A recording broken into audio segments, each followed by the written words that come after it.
2018. The problem is, no squadron can replicate it unless you have dedicated fighter squadrons of aircraft like the F-35 or F-22, acting as adversary air.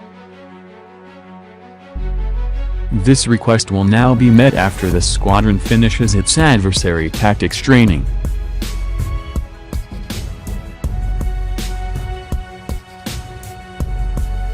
China has recently increased its aggressive rhetoric, threatening its neighbors with use of force to defend its territorial claims.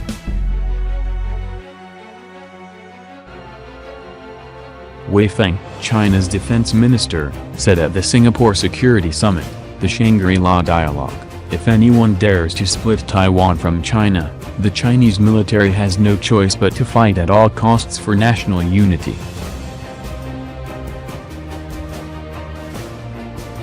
While speaking about the South China Sea, Wei criticized the United States for sending warships on freedom of navigation missions, claiming that all the artificial islands where the Chinese regime has built military bases are Chinese territories, and thus, legitimate.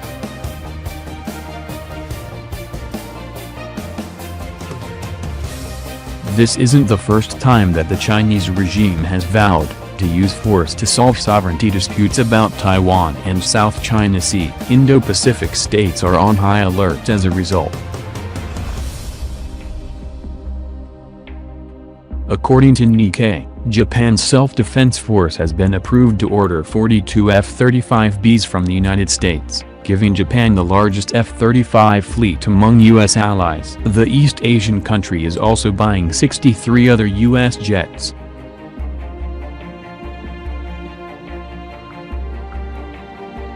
F-35B stealth fighter jets can do short takeoffs and vertical landings. Meanwhile, Japan refurbished the decks of its two largest warships, the Kaga and Izumo, to facilitate takeoffs and landings by the F-35Bs.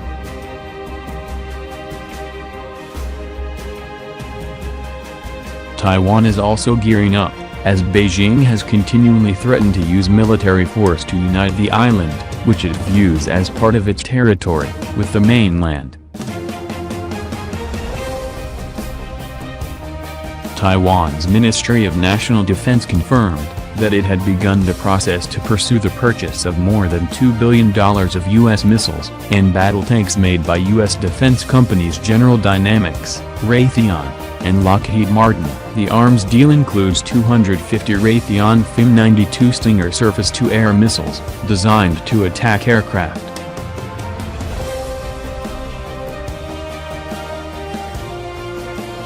In China, all J-20 information is treated as state secrets, but the Chinese government has released some details to media after careful censorship. Chinese news portal Sina Military reported that since its first delivery in 2016, the Chinese Air Force had made about 28 J-20s as of the end of 2018, and would have more than 60 J-20s ready for combat by the end of 2019. It plans to have more than 100 J-20s before 2021.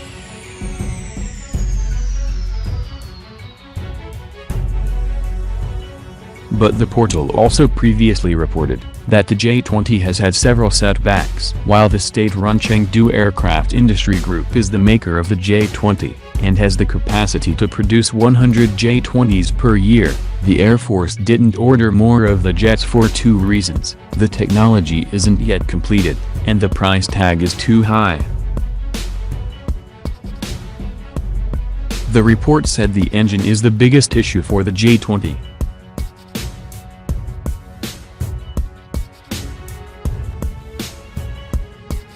The J-20 uses Russian-made Saturn AL-31F engines. Chinese state-run media Xinhua News first reported in March 2017 that state-run manufacturers planned to develop a domestic-made engine for the J-20. Sina Military then reported a few months later in October that the first J-20 equipped with a China-made WS-10B engine had begun testing flights.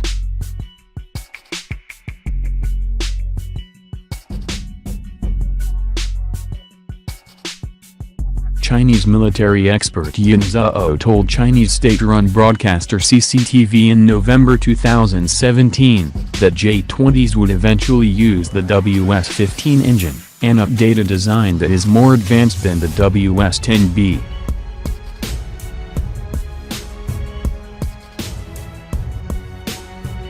But there has been no official information about the status of the WS-15. J-20s are still using Russian-made engines or the China-made WS-10C, engines that were featured in China's fourth-generation fighters.